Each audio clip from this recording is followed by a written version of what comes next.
Hi, Bravo Cycles here.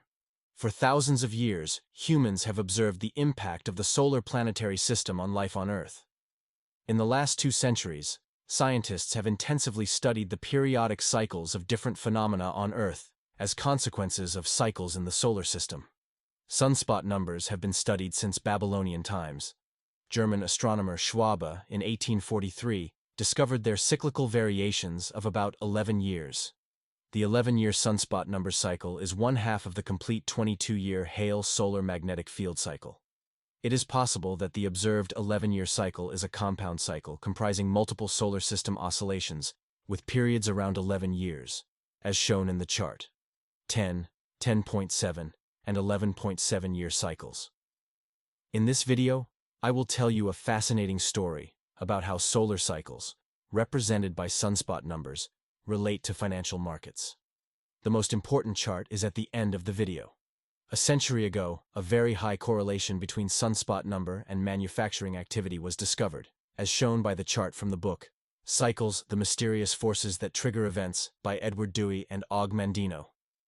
Letter A represents sunspot numbers, B is the first difference, rate of change, of sunspot numbers, and C is the index of U.S. total production excluding crops. A 4-year moving average smooths all values. We can make 2 observations. 1. The peaks and troughs in the U.S. production, C, occur earlier than the peaks and troughs in sunspot numbers, A. And 2. The peaks and troughs in the U.S. production, C, are rather coincidental with the rate of change in sunspot numbers, B. The latter correlation is remarkable. Possibly some other force affects both A and C, but it has a faster response in C than in A. That force could be the sun's electromagnetic field that instantly affects the Earth's electromagnetic field. But this is beyond the scope of our main topic.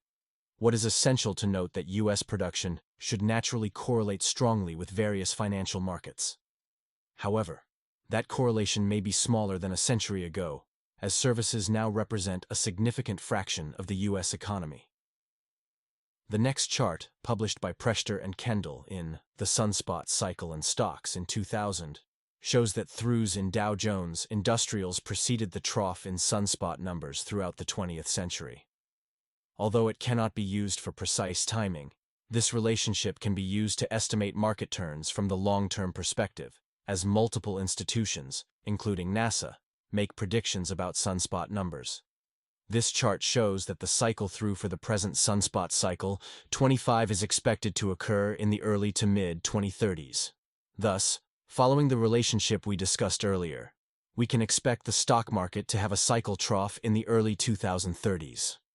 In the same article, Prechter and Kendall published this chart that shows the relationship between peaks in the rate of change of sunspot numbers and peaks in various financial markets. Often, these are the stock market peaks, and sometimes in real estate or precious metals.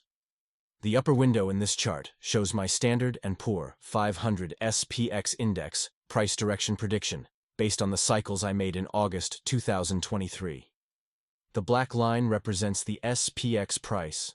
The brown line is the model based on the detected cycles from the SPX chart, and the blue line is a forecast based on the cycle model. So far, SPX has followed my cycle composite prediction very accurately.